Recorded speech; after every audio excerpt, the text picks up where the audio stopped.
Salut les fermiers, bienvenue sur Cocotte TV. Aujourd'hui, je vous présente le Asus ROG Zephyrus M16, un ordinateur portable proposant une dalle IPS de 16 pouces, capable de monter jusqu'à 165 Hz avec le Nvidia G-Sync sur une définition de 2560 par 1600 pixels, c'est-à-dire du QHD+.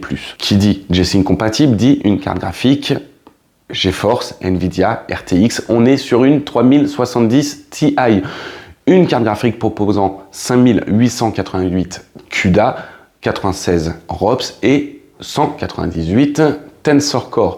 On a 8 Go de GDDR6 avec une bande passante à 384 mégabits seconde, un bus en 256 bits et bien sûr une fréquence à 1500 MHz. Le processeur graphique est quant à lui fréquencé à 510 MHz et pouvant aller jusqu'à un boost de 1035 MHz, voire même un petit OC proposé par Asus à 1085 MHz. Le processeur quant à lui est un processeur Intel, un Intel Core i9 12900H, un processeur proposant 14 cœurs et 20 threads. Sur les 14 cœurs, on a 6 cœurs physiques et 8 cœurs efficients. La fréquence peut aller de 2,6 GHz à un boost à 5 GHz. Pour la mémoire vive, on a 16 Go de DDR5 soudé à la carte mère. Mais il ne faut pas se méprendre, Asus a pensé à tout et nous propose aussi un emplacement vide pour pouvoir ajouter de la mémoire. Et ce modèle-ci propose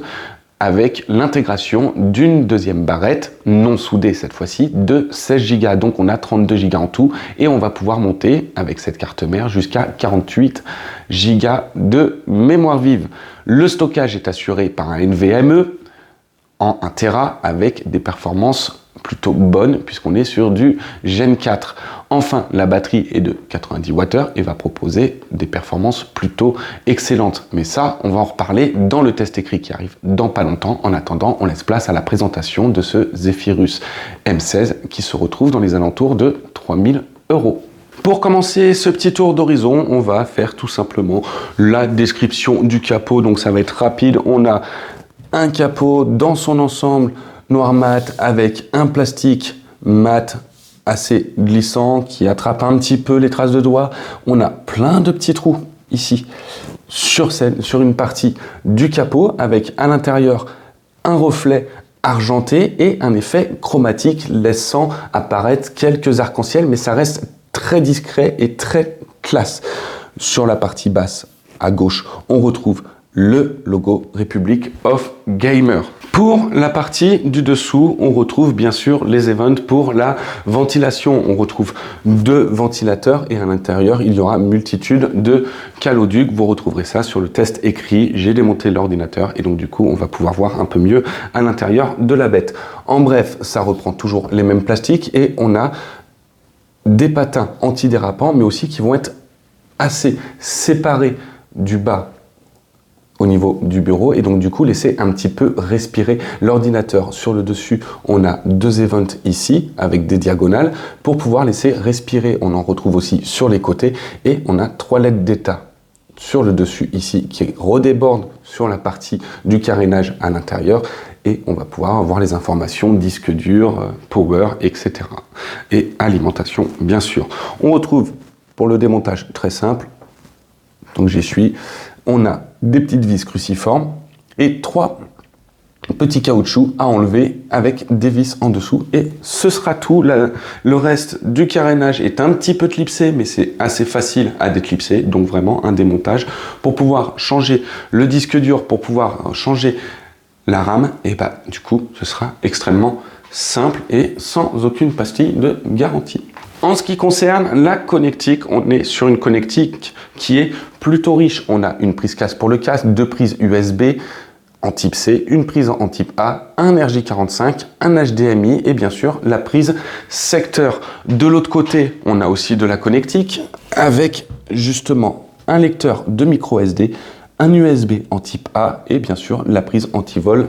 Une fois ouvert, on découvre justement cette dalle au format 16/10, une dalle mate encadrée par des bords extrêmement fins avec juste une toute petite large bande en dessous qui est un petit peu caché par le reste du carénage du PC sur lequel il est inscrit en brillant ROG Zephyrus. Sur le dessus, on retrouve une webcam ainsi que 2 micros et un capteur de luminosité et bien sûr la dalle en IPS. Le reste du carénage propose des plastiques noirs avec un toucher légèrement soft touch. C'est très agréable à toucher.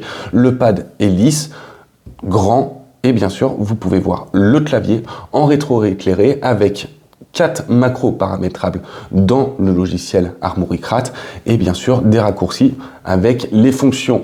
Donc, fonction complète, clavier au format réduit, donc on regrette un petit peu l'absence du pad numérique, c'est pas un clavier complet, c'est pas non plus un TKL, donc c'est vraiment un clavier compact avec des touches de type chiclette. Donc du coup, le confort de frappe quand on est habitué sur un mécanique, c'est pas forcément la même. J'ai moi-même du mal à m'habituer aux chiclettes alors que je suis sur un mécanique.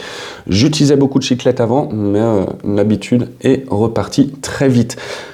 On est aussi sur un clavier rétro-éclairé et ça, même si je ne suis pas fan de RGB, c'est toujours très appréciable d'avoir du RGB sur un clavier quand on l'utilise le soir ou dans les zones sombres. Et voilà en ce qui concerne la présentation de ce Asus ROG Zephyrus M16 qui se retrouve dans les alentours de 3000 €.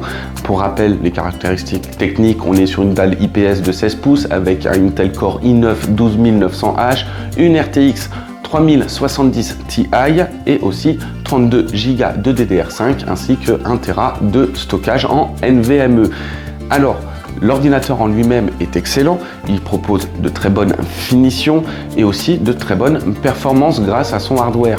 On est quand même sur un ordinateur légèrement en retrait de ce que peut faire la concurrence au niveau des performances, mais c'est encore excellent pour un laptop de ce gabarit-là. Reste la question tarif, 3000 €, c'est assez conséquent et on trouve que ça reste encore et toujours conséquent pour avoir un combo i9 dans sa version mobile et une carte graphique dans sa version mobile quand on est habitué à justement un ordinateur fixe. En ce qui concerne au niveau du transportable, là on est plutôt sur de l'excellence. L'ordinateur ne fait pas trop de bruit, on a quand même des températures assez hautes, malgré tout ça reste un laptop assez fin on va dire, et donc du coup 98 degrés sur le processeur en jeu, ça fait quand même beaucoup. Là il est en mode silence, mais une fois branché, on va monter au niveau des nuisances sonores, même si les températures baissent un peu. On a aussi d'autres modes de gestion d'alimentation qui vont permettre d'atteindre les 8 heures de batterie. Alors hors jeu, en utilisation normale, en jeu on va être plus sur les 2-3 heures en utilisation normale avec des performances un peu bridées, mais un ordinateur qui tient la route aussi au niveau de la batterie. Et ça, on aime ça quand on a envie de voyager. On se retrouve pour une prochaine vidéo. À très bientôt.